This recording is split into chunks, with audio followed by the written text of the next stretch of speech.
शिक्षा अधिकार सर्वशिक्षा अभियान सभिए पढ़ंतु सभिए पढ़ंतु। मने रखंतु आपणक प्रिय यूट्यूब चैनल रो नाम सुपरस्टार्स एक्सप्रेस।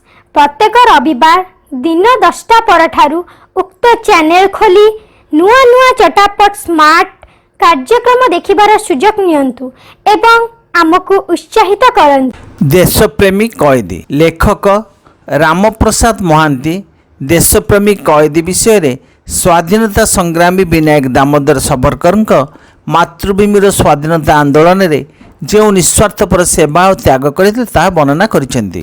तरंगायित नील सागर बक्षरे दोहली दोहली भासी जाउची जहाजटीए। जहाजर नाम मेरिया।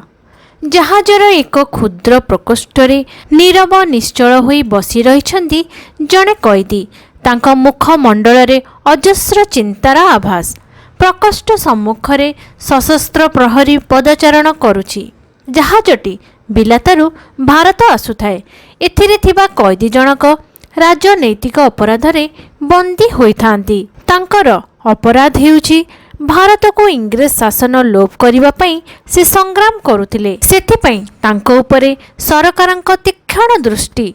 भारत एक सुदृढ़ कारागार रे तांको बंदी करी रखिबा पई व्यवस्था होइथाए।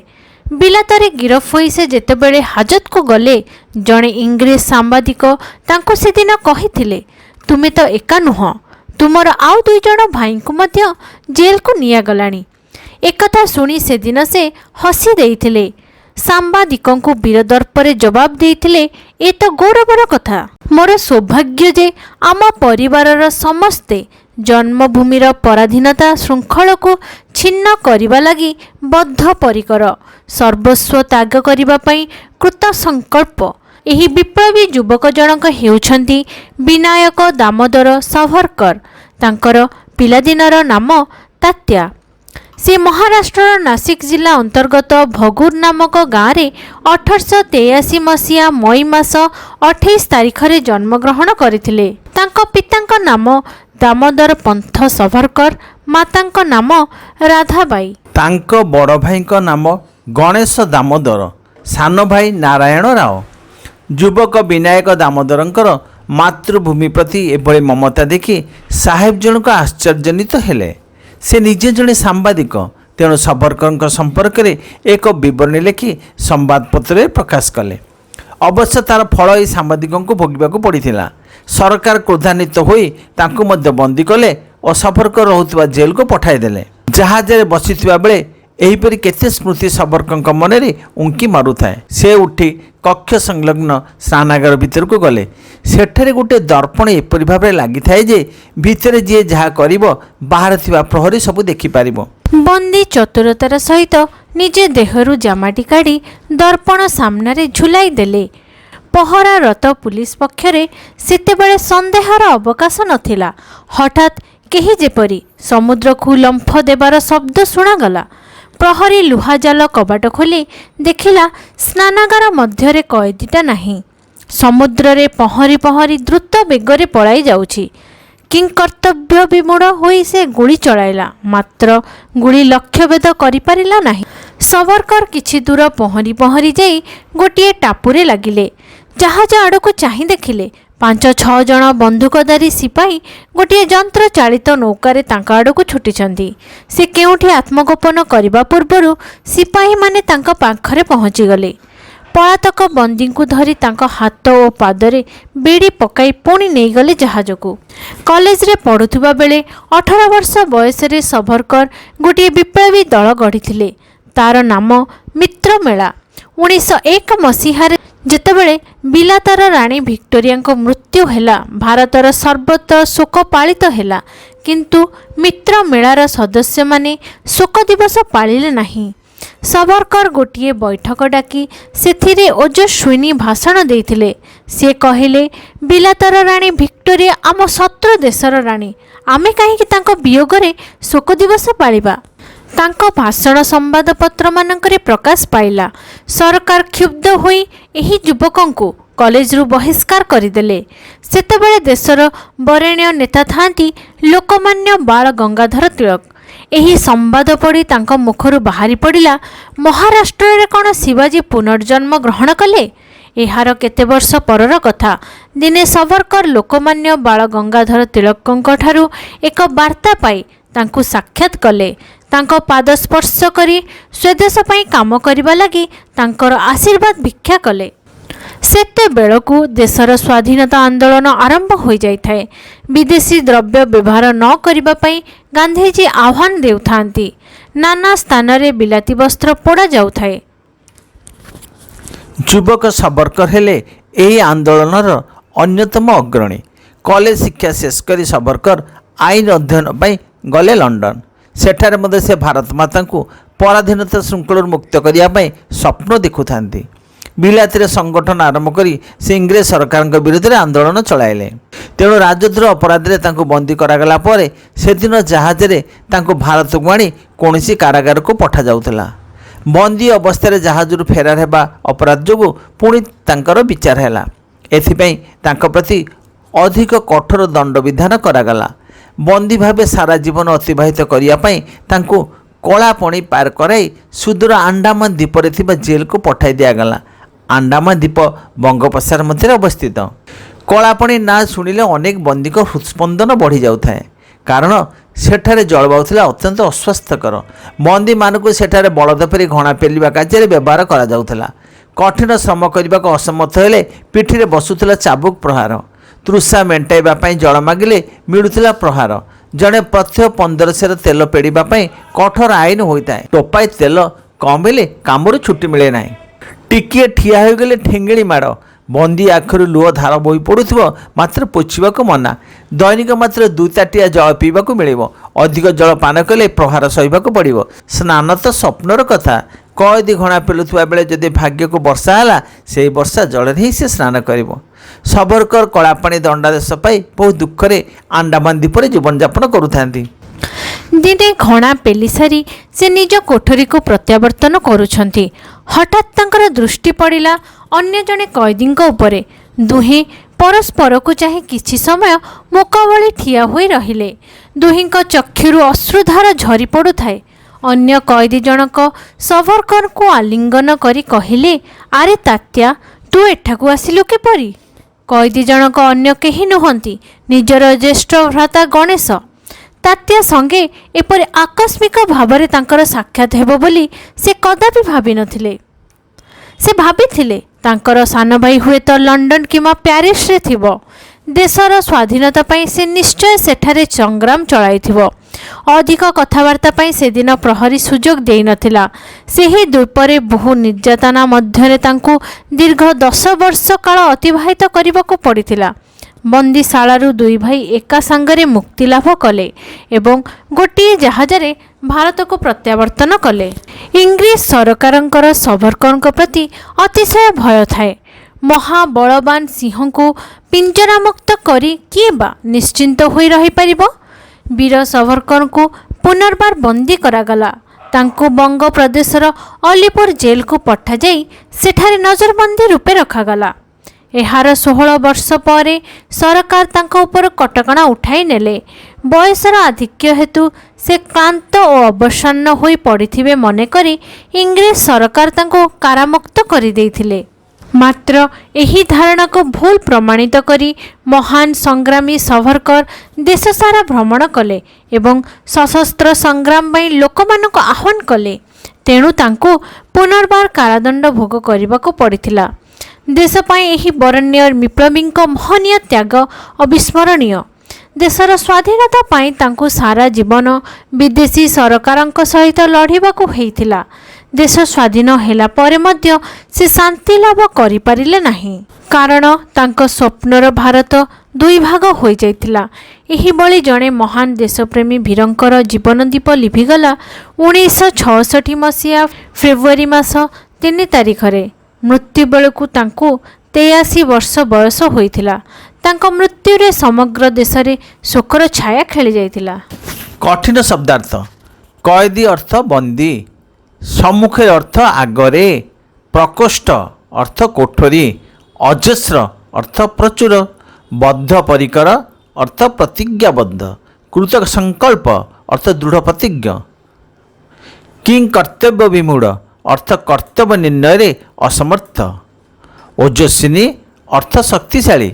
कलापाणी बंगोपसागर मध्य आंडामान द्वीपरे जोंटी इंग्रेज सरकार स्वाधीनता संग्रामी मानक बंदी करी रखुतिले।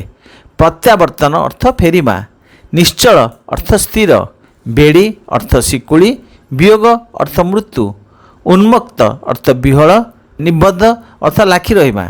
एबे आस पुस्तकगत प्रश्नोत्तर सामिल हेबा। सावरकर बंदी हेबार कारण कौन? भारतर इंग्रेज शासन लोप करने पाई संग्राम करी सावरकर राजनैतिक अपराध रे बंदी होइथिले। इंग्रेज सांबादिक सावरकर को कौन कहिथिले? इंग्रेज सांबादिक सावरकर को कहिथिले तुमे एका नुह, तुमर आउ दुई जण भाई को मध्य जेल को निया गलानी। विप्लवी युवक वीर दर्पर कि उत्तर देथिले? विप्लवी युवक वीर दर्पर उत्तर देथिले ए तो गौरवर कथा। मोर सौभाग्य जे आम परिवार रे समस्ते जन्मभूमिर पराधीनता श्रृंखला को छिन्न करने लगी बद्धपरिकर सर्वस्व त्याग करने पाई दृढ़ संकल्प। जहाजरू डेई पड़िथिबा कैदी जनक किए थिले? जहाजरू डेई पड़िथिबा कैदी जनक थिले विप्लवी विनायक दामोदर सावरकर। सावरकर केउं दल गठन करथिले? सावरकर मित्रमेला नामक एक दल गठन करथिले। संवादपत्र सावरकर भाषण पढ़ी तिलक कौन कहिथिले? संवादपत्रु सावरकर भाषण पढ़ी तिलक कहिथिले महाराष्ट्र रे कौन शिवाजी पुनर्जन्म ग्रहण कले? सावरकर काहेकि लंडन जाइथिले? सावरकर आईन पढ़िबा पई लंडन जाइथिले। सावरकर अंडमान जेल रे केते वर्ष कटाइथिले? सावरकर अंडमान जेल रे 10 वर्ष कटाइथिले। उत्तर लेख। बंदी निज देहरु जामाटी काढ़ी दर्पण आगे काहेकि झुलाई देले? जहाजर स्नानगार रे दर्पणटी एपरी भाबरे लागिथिला जे भितरे जिहे जहा करिबो बाहरे थिबा प्रहरी सब देखि पारिबो। बंदी जनकु समुद्र को डेई पड़ी पलायन करबा पई चाहुथिले, तेणु से दर्पणटी रे जामाटी झुलाई देले। फଳରେ प्रहरी किछि देखि पारिबो नाही। के उद्देश्य रे सावरकर जहाजरू समुद्र को डेई पड़िथिले? सावरकर भाबिथिले जे समुद्र को डेई खसी पलाइबे और पुणी इंग्रेज सरकार विरुद्ध रे विद्रोह करिबे। एही उद्देश्य रे सावरकर जहाजरू समुद्र को डेई पड़िथिले। मित्र मेलार सदस्य माने विक्टोरिया मृत्यु शोक दिवस पालन कले नाही काहेकि? सावरकर मित्रमेलार बैठक रे कहिथिले जे आम शत्रु देशर रानी विक्टोरिया मृत्यु रे आमे शोक दिवस पालन करबा दरकार नाही। तेणु मित्रमेलार सदस्य माने विक्टोरिया मृत्यु रे शोक दिवस पालन कले नाही। सावरकर को केउ कारण अंडमान पठा जाइतिला? बंदी अवस्था जहाजरू फेरार हेबा अपराध जोगु सावरकर पुणी विचार होई अधिक कठोर दंड विधान करागला। सारा जीवन बंदी भावे अतिबाहित करबा पई तांको कलापाणी पारी कराई सुदूर अंडमान द्वीपरे थिबा जेल को पठाई दियागला। अंडमान रे कैदी मानकु किपरि दंड भोग करबा को पडुथिला? अंडमान जलवायु खूब अस्वास्थ्यकर थिला। बंदी माने बलद परी घणा पेलुथिले। परिश्रम नकले चाबुक प्रहार रे पिठी फाटी जाउथिला। दिनकु सेमानकु 15 सेर तेल पेड़िबा को बाध्य करा जाउथिला। कम हेले छुट्टी मिले नाही। लुह बोहिले भी आखि पोछिबा को मना। दिनकु 2 ताटिया पानी रु अधिक केही पी परिबे नाही। स्नान करिबा सेमानक पई स्वप्नर कथा। एही परि अकथनीय अत्याचार भितरे कैदी माने दंड भोग करुथिले। जेल जिबा गौरवर कथा बोली सावरकर काहेकि कहउथिले? सावरकर थिले जणे निस्वार्थपर देश सेवक। तेणु देश को पराधीनतार मुक्त करबा पई जेल को जिबा गौरवर कथा बोली सावरकर कहिथिले। शेष जीवन रे मध्य सावरकर को आउ थरे काहेकि दारादंड भोगिबा को पड़िथिला? नजर बंदीरू मुक्त होई सावरकर देश सारा भ्रमण कले। सेही मुक्तिकामी जनता को इंग्रेज सरकार विरोध रे सशस्त्र संग्राम करबा को आह्वान देले। तेणु तांकु जीवनर शेष पर्याय रे मध्य आउ थरे कारावरण करबा को पड़िथिला। स्वाधीनता पर भारत दुई भाग हेबारु केउ नूतन देश रे सृष्टि हला? स्वाधीनता परे भारत 2 भागरे विभक्त हेबारु पाकिस्तान नामक नूतन देशटी सृष्टि हेला। निम्नलिखित उक्ति गुड़ को किए केतेबेले कहिछि लेख। विलातर रानी विक्टोरिया आम देशर राणी आमे कहीं तांको वियोगरे शोक पालिबा। ଯେତେବେଳେ ବିଲାତର ରାଣୀଙ୍କ ମୃତ୍ୟୁରେ ସମଗ୍ର ଭାରତରେ ଶୋକ ପାଳିତ ହେଉଥାଏ ସେତେବେଳେ ସବରକର ମିତ୍ର ମେଳାର ସଦସ୍ୟମାନଙ୍କର ଏକ ବୈଠକ ଡାକି ଏହି କଥା କହିଥିଲେ। ଆରେ ତାତ୍ୟା ତୁ ଏଠାକୁ ଆସିଲୁ କିପରି? ଦିନେ ଘଣା ପେଡ଼ି ସାରି ସବରକର ନିଜ କୋଠରୀକୁ ଫେରୁଥିଲେ। ଏହି ସମୟରେ କଏଦୀ ଥିବା ତାଙ୍କ ବଡ଼ ଭାଇ ଗଣେଶଙ୍କ ସହିତ ହଠାତ୍ ଦେଖା ହେଲା। ସେ ସବରକରଙ୍କୁ ଆଲିଙ୍ଗନ କରି ଏହି କଥା କହିଥିଲେ। ସରଳ ଭାଷାରେ ବୁଝାଇ ଲେଖ, ମହାରାଷ୍ଟ୍ରରେ କ'ଣ ଶିବାଜୀ ପୁନର୍ଜନ୍ମ ଗ୍ରହଣ କଲେ? ଉକ୍ତ ଗଦ୍ୟାଂଶଟି ଷଷ୍ଠ ଶ୍ରେଣୀ ସାହିତ୍ୟ ବହିରେ ଥିବା ଦେଶପ୍ରେମୀ କଏଦୀ ବିଷୟରୁ ଆସିଅଛି। ଏଠାରେ ଲେଖକ ସବରକରଙ୍କ ସାହସିକତା ବିଷୟରେ ବର୍ଣ୍ଣନା କରିଛନ୍ତି। 18 ବର୍ଷ ବୟସରେ ସବରକର ମିତ୍ରମେଳା ନାମରେ ଏକ ବିପ୍ଳବୀ ଦଳ ଗଢ଼ିଥିଲେ। 1901 ମସିହାରେ ବିଲାତର ରାଣୀ ଭିକ୍ଟୋରିଆଙ୍କ ମୃତ୍ୟୁ ହେଲା। ଭାରତର ସବୁଆଡ଼େ ଶୋକ ପାଳିତ ହେଲା, ମାତ୍ର ମିତ୍ରମେଳାର ସଦସ୍ୟମାନେ ଶୋକ ଦିବସ ପାଳନ କରିନଥିଲେ। ସବରକର ଏକ ବୈଠକ ଡାକି ଶତ୍ରୁ ଦେଶର ରାଣୀ ଭିକ୍ଟୋରିଆଙ୍କ ମୃତ୍ୟୁରେ ଶୋକ ନ କରିବା ପାଇଁ ନିଜ ଭାଷଣରେ ଆହ୍ୱାନ ଦେଲେ। ତାଙ୍କର ଏହି ଭାଷଣ ସମ୍ବାଦପତ୍ରମାନଙ୍କରେ ପ୍ରକାଶ ପାଇଲା। ସରକାର କ୍ଷୁବ୍ଧ ହୋଇ ତାଙ୍କୁ କଲେଜରୁ ବାହାର କରିଦେଲେ। ଏହି ସମ୍ବାଦ ପଢ଼ି ଲୋକମାନ୍ୟ ବାଳ ଗଙ୍ଗାଧର ତିଳକଙ୍କ ମୁହଁରୁ ବାହାରି ପଡ଼ିଲା, ମହାରାଷ୍ଟ୍ରରେ କ'ଣ ଶିବାଜୀ ପୁନର୍ଜନ୍ମ ଗ୍ରହଣ କଲେ? ଶିବାଜୀ ଥିଲେ ଜଣେ ଅଦ୍ୱିତୀୟ ବୀର ଓ ସାହସୀ। ଠିକ୍ ସେହିପରି ସାହସିକତାର ପରିଚୟ ଦେଇଥିବାରୁ ସବରକରଙ୍କୁ ଲକ୍ଷ୍ୟ କରି ଏହା କହିଥିଲେ। ବାସ୍ତବରେ ତିଳକଙ୍କ ଏହି ଉକ୍ତି ଯଥାର୍ଥ ଅଟେ। ମହାବଳବାନ ସିଂହକୁ ପିଞ୍ଜରା ମୁକ୍ତ କରି କିଏ ବା ନିଶ୍ଚିତ ହୋଇପାରିବ?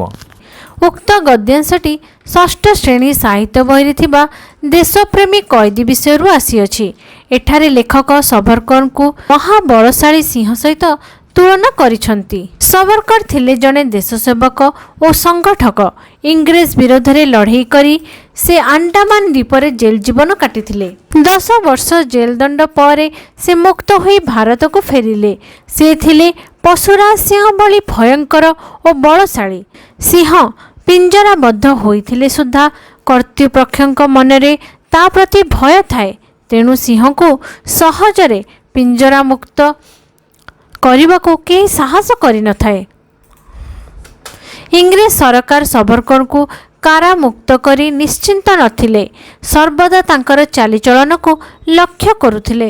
ତେଣୁ ସେ ତାଙ୍କୁ ପୁନର୍ବାର ବନ୍ଦୀ କରି ଅଲିପୁର ଜେଲରେ ନଜରବନ୍ଦୀ ଭାବେ ରଖିଲେ। ବାକ୍ୟ ଗଠନ କର। କୃତ ସଂକଳ୍ପ। ମୁଁ ଦୀନ ଦୁଃଖୀଙ୍କ ସେବା କରିବା ପାଇଁ କୃତ ସଂକଳ୍ପ ହୋଇଛି। ଆହ୍ୱାନ। ନେତାଙ୍କ ଆହ୍ୱାନରେ ଯୁବଗୋଷ୍ଠୀ ଏକାଠି ହେଲେ। ପ୍ରତ୍ୟାବର୍ତ୍ତନ। ସନ୍ଧ୍ୟା ହେଲେ ପକ୍ଷୀମାନେ ବସାକୁ ପ୍ରତ୍ୟାବର୍ତ୍ତନ କରନ୍ତି। ଅବିସ୍ମରଣୀୟ। ମହାତ୍ମା ଗାନ୍ଧୀ ଆମ ପାଇଁ ଅବିସ୍ମରଣୀୟ ହୋଇ ରହିଛନ୍ତି। ଉନ୍ମତ୍ତ। ଲୋକଟି ଉନ୍ମତ୍ତ ପରି ଗାଁ ଦାଣ୍ଡରେ ଘୁରି ବୁଲୁଛି। ଓଜସ୍ୱିନୀ। ପ୍ରଧାନମନ୍ତ୍ରୀଙ୍କ ଓଜସ୍ୱିନୀ ଭାଷଣ ଦର୍ଶକଙ୍କୁ ମୁଗ୍ଧ କଲା। ନିମ୍ନ ଶବ୍ଦମାନଙ୍କରେ ରତ ଯୋଗ କରି ବାକ୍ୟ ଗଠନ କର। ସଂଗ୍ରାମ। ସଂଗ୍ରାମରତ। କୃଷକମାନେ ନିଜର ଦାବି ହାସଲ ପାଇଁ ସଂଗ୍ରାମରତ ଅଛନ୍ତି। କାର୍ଯ୍ୟ। କାର୍ଯ୍ୟରତ। କାର୍ଯ୍ୟରତ ମନୁଷ୍ୟ ଜୀବନରେ ହାରିଯାଏ ନାହିଁ। ଅଧ୍ୟୟନ। ଅଧ୍ୟୟନରତ। ଅଧ୍ୟୟନରତ ଛାତ୍ର ଜୀବନରେ ସଫଳତା ପାଇଥାଏ। ସାଧନା। ସାଧନାରତ। ସାଧନାରତ ଋଷି ମୋକ୍ଷପ୍ରାପ୍ତ ହୁଏ। ନିମ୍ନ ଗଦ୍ୟାଂଶରେ ଥିବା ଭିନ୍ନ ଭିନ୍ନ ମାତ୍ରା ଓ ଫଳାଗୁଡ଼ିକ ଚିହ୍ନଟ କର।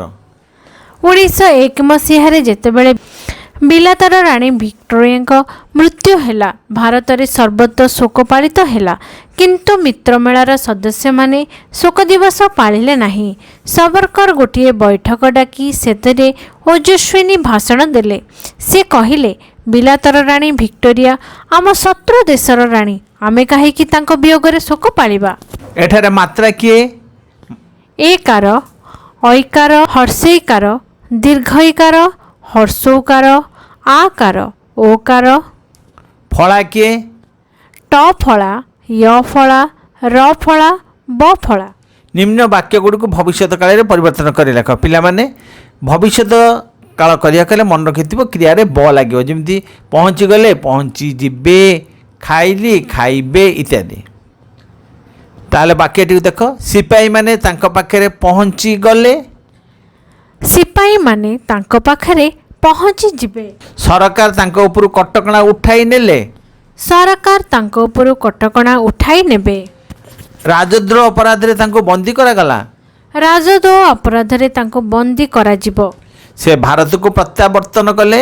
ସେ ଭାରତକୁ ପ୍ରତ୍ୟାବର୍ତ୍ତନ କରିବେ। ନିମ୍ନ ଶବ୍ଦରେ ବାଁ ଲଗାଇ ନୂଆ ଶବ୍ଦ ଲେଖ। ଧନ, ଧନବାନ, ମୂଲ୍ୟ, ମୂଲ୍ୟବାନ, ଜ୍ଞାନ, ଜ୍ଞାନବାନ, ନ୍ୟାୟ, ନ୍ୟାୟବାନ, ଶ୍ରଦ୍ଧା। ଶ୍ରଦ୍ଧାବାନ। କଳା ପାଣି ନାଁ ଶୁଣିଲେ ଅନେକ ବନ୍ଦୀଙ୍କ ଡର ସେ ସ୍ନାନ କରିବ। ପିଲାମାନେ ଉକ୍ତ ପାରାଗ୍ରାଫଟି ଦେଖ, ତୁମ ବହିରେ ଅଛି। ପାଠରେ ଅନୁଚ୍ଛେଦଟି ପଢ଼। ଏପରି ପ୍ରଶ୍ନ ଗୁଡ଼ିଏ ତିଆରି କର ଯେଉଁଗୁଡ଼ିକ ଉତ୍ତର ସେ ଅନୁଚ୍ଛେଦରୁ ମିଳିବ। ବର୍ତ୍ତମାନ ଆମେ ଉକ୍ତ ପାରାଗ୍ରାଫରେ ଏହି ପ୍ରକାର ପ୍ରଶ୍ନ ପାଇବା, ଯେପରିକି କଳା ପାଣି ନାଁ ଶୁଣିଲେ ବନ୍ଦୀଙ୍କ ହୃତ୍ସ୍ପନ୍ଦନ ବଢ଼ିଯାଉଥିଲା କାହିଁକି? କଳା ପାଣିର ଜଳବାୟୁ କିପରି ଥିଲା? ବନ୍ଦୀମାନେ ସେଠାରେ କି ପ୍ରକାର କାର୍ଯ୍ୟ କରୁଥିଲେ? କଏଦୀମାନଙ୍କ ପିଠିରେ କାହିଁକି ଚାବୁକ ପ୍ରହାର ବସୁଥିଲା? ପ୍ରତିଦିନ ଜଣେ କଏଦୀଙ୍କୁ କେତେ ତେଲ ପେଡ଼ିବାକୁ ପଡ଼ୁଥିଲା? କଏଦୀଙ୍କୁ ଠେଙ୍ଗେଳି ମାଡ଼ କାହିଁକି ବସୁଥିଲା? ଜଣେ କଏଦୀଙ୍କୁ କେତେ ଜଳ ପିଇବାକୁ ମିଳୁଥିଲା? କଏଦୀମାନେ କିପରି ସ୍ନାନ କରୁଥିଲେ? ଏହିଭଳି ପ୍ରଶ୍ନମାନ ତିଆରି ହୋଇପାରିବ। ବର୍ତ୍ତମାନ 11 ନମ୍ବରରେ ପହଞ୍ଚିବା। ଯେପରି ଉଚ୍ଚ, ଉଚ୍ଚତର, ଉଚ୍ଚତମ, ସେହିପରି ଶବ୍ଦଗୁଡ଼ିକ କ'ଣ ହେବ ଲେଖିଲ? କ୍ଷୁଦ୍ର, କ୍ଷୁଦ୍ରତର, କ୍ଷୁଦ୍ରତମ, ପ୍ରିୟ, ପ୍ରିୟତର, ପ୍ରିୟତମ, ଲଘୁ। ଲଘୁତର, ଲଘୁତମ। 12 ନମ୍ବର ପ୍ରଶ୍ନ। ମହାରାଣୀ ଶବ୍ଦକୁ ପୁଂଲିଙ୍ଗରେ ଲେଖିଲେ ହେବ ମହାରାଜା। ସେହିପରି ନିମ୍ନରେ ପୁଂଲିଙ୍ଗ ଶବ୍ଦ ଲେଖ। ସାହେବାଣୀ, ସାହେବ, ମୂଲିଆଣୀ, ମୂଲିଆ, ସମୁଦୁଣୀ, ସମୁଦି, ବାଘୁଣୀ, ବାଘ, ଭିକାରୁଣୀ। ଭିକାରୀ। ତଳେ ଲିଖିତ ଶବ୍ଦଗୁଡ଼ିକୁ ବ୍ୟବହାର କରି ଶବରଙ୍କ ସମ୍ପର୍କରେ ଅନୁଚ୍ଛେଦଟିଏ ଲେଖ। ଏକ ବିଶେଷ ସୂଚନା। ନମସ୍କାର। ଏତଦ୍ୱାରା ସମସ୍ତ ବିଦ୍ୟାର୍ଥୀମାନଙ୍କୁ ସୂଚାଇ ଦିଆଯାଉଛି କି ଆପଣମାନେ ନୂତନ ଦର୍ଶକ ହୋଇଥିବାରୁ ପ୍ରଥମେ ନାଲି ଅକ୍ଷରରେ ଥିବା ସବସ୍କ୍ରାଇବ୍ ବଟନଟିକୁ ଟିପନ୍ତୁ। ତାପରେ ସବସ୍କ୍ରାଇବ୍ ପାଖରେ ଥିବା ବେଲ୍ ଆଇକନ୍ ଘଣ୍ଟିଟିକୁ ଦବାଇ ଦିଅନ୍ତୁ। ଶେଷରେ ଅଲ୍ ଲେଖା ହୋଇଥିବା ଘଣ୍ଟିଟିକୁ ଟିପି ଦିଅନ୍ତୁ। ଏଭଳି କରିବା ଦ୍ୱାରା ଆପଣ ଆମର ସମସ୍ତ ଶିକ୍ଷା ପ୍ରୋଗ୍ରାମ ଦେଖିପାରିବେ। ଓଜସ୍ୱିନୀ, ବହିଷ୍କାର, କ୍ଷୁବ୍ଧ, ସ୍ୱଦେଶ, ଆହ୍ୱାନ। ସାବରକର ଗୋଟିଏ ବୈଠକ ଡାକି ସେଥିରେ ଓଜସ୍ୱିନୀ ଭାଷଣ ଦେଇଥିଲେ। ତାଙ୍କ ଭାଷଣ ସମ୍ବାଦପତ୍ରମାନଙ୍କରେ ପ୍ରକାଶ ପାଇଲା। ସରକାର କ୍ଷୁବ୍ଧ ହୋଇ ଏହି ଯୁବକଙ୍କୁ କଲେଜରୁ ବହିଷ୍କାର କରିଦେଲେ। ଦିନେ ସାବରକର ଲୋକମାନ୍ୟ ତିଳକଙ୍କଠାରୁ ଏକ ବାର୍ତ୍ତା ପାଇଁ ତାଙ୍କୁ ସ୍ୱାକ୍ଷତ କଲେ। ତାଙ୍କରି ପାଦ ସ୍ପର୍ଶ କରି ସ୍ୱଦେଶ ପାଇଁ କାମ କରିବା ଲାଗି ଆଶୀର୍ବାଦ ଭିକ୍ଷା କଲେ। ଦେଶରେ ସ୍ୱାଧୀନତା ଆନ୍ଦୋଳନ ଆରମ୍ଭ ହୋଇଯାଇଥାଏ। ବିଦେଶୀ ଦ୍ରବ୍ୟ ବ୍ୟବହାର ନ କରିବା ପାଇଁ ଗାନ୍ଧିଜୀ ଆହ୍ୱାନ ଦେଇଥାନ୍ତି। ଯୁବକ ସାବରକର ସେହି ଆନ୍ଦୋଳନରେ ଅନ୍ୟତମ ଅଗ୍ରଣୀ ସାଜିଥିଲେ। ଆପଣଙ୍କ ପ୍ରିୟ ୟୁଟ୍ୟୁବ୍ ଚ୍ୟାନେଲର ନାମ ସୁପରଷ୍ଟାର୍ସ ଏକ୍ସପ୍ରେସ୍। ସୁପରଷ୍ଟାର୍ସ ଏକ୍ସପ୍ରେସର ଅଫିସ୍ ଯୋଗାଯୋଗ ମୋବାଇଲ ନମ୍ବର ହେଲା 8260186104। ଆଉ ଥରେ କହିଦେଉଛି 8260186104।